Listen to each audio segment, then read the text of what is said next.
Welcome to The Explainer. Today, we're diving into a massive, high-stakes clash that is literally reshaping the global tech landscape as we speak.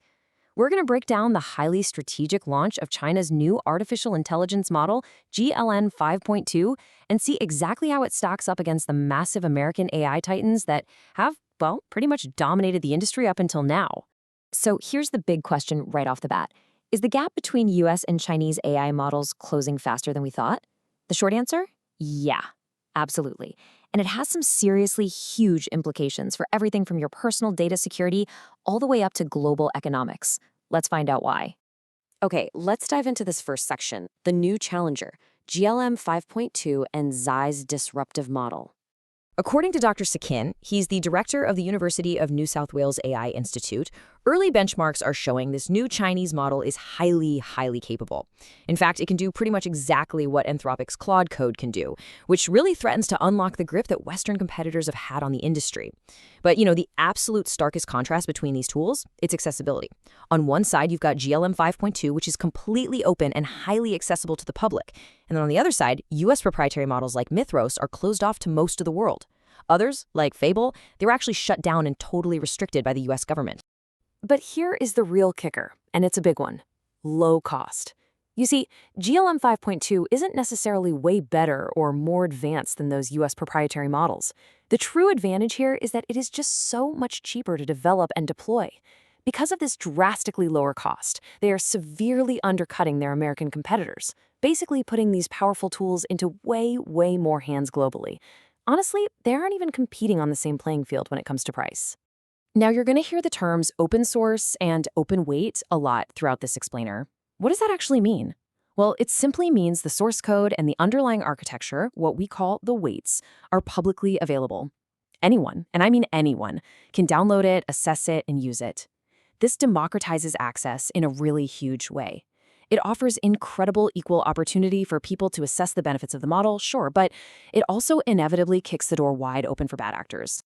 Which brings us right to Section 2, the cybersecurity arms race and finding vulnerabilities at speed. So because this technology is now so widely accessible, the immediate consequence for the industry is an unprecedented cybersecurity threat. Think about it.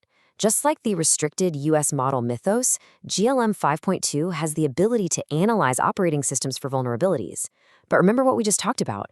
GLM 5.2 is completely open for anyone to download. Attackers can grab this AI to find and exploit software flaws at truly unprecedented speeds. For companies that have previously protected themselves just fine from traditional cyber attacks, this is a massive problem. It's going to be extremely difficult for enterprises to patch their systems and make changes fast enough to outpace an AI-powered attack. And this brilliantly illustrates a point made by Dr. Suck. He says cybersecurity always has been a bit of an arms race of who has developed the latest technology and then how you can find ways to mitigate that risk. It is literally a continuous, high-speed cat-and-mouse game between tech defense and attackers, and every single new tool just accelerates the pace of that race. So that begs the question: can jurisdictions outside of China and the US actually create safeguards against the misuse of something like GLM 5.2? I mean, how does the rest of the world defend itself when these powerful dual-use technologies are just released into the wild?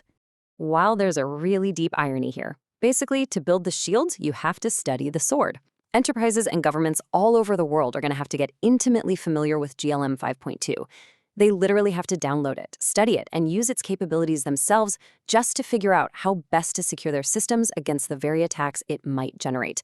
You essentially have to use the weapon to build the armor. Crazy, right?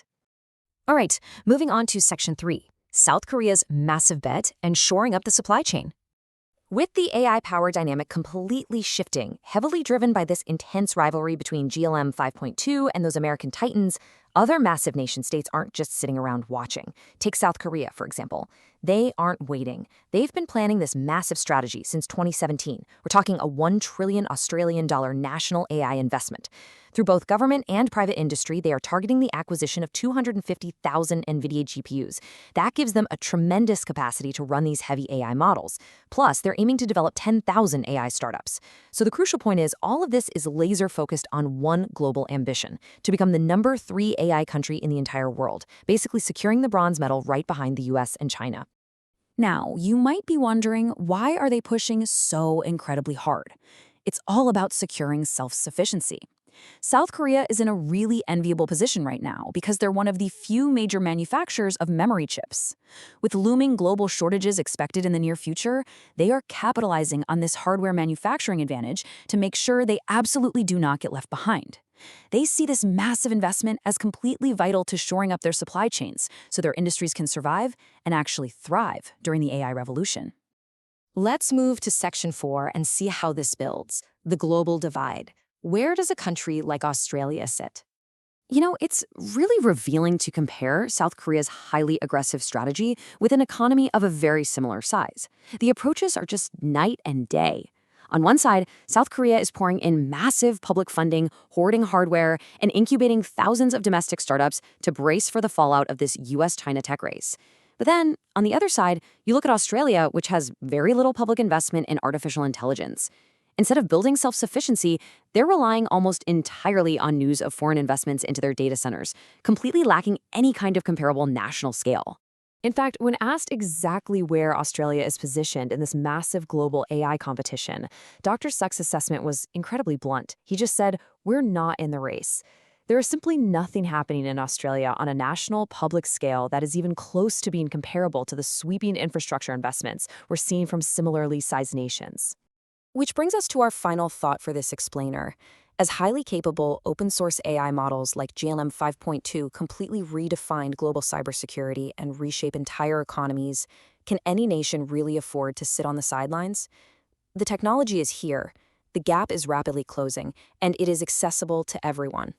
How we defend against it and how heavily we invest in our own capabilities today is going to define the entire next era of global security. Thank you so much for joining me for this explainer. I really hope this breakdown helped you clearly map out the incredibly high stakes of today's AI arms race. Keep learning, and I'll catch you next time.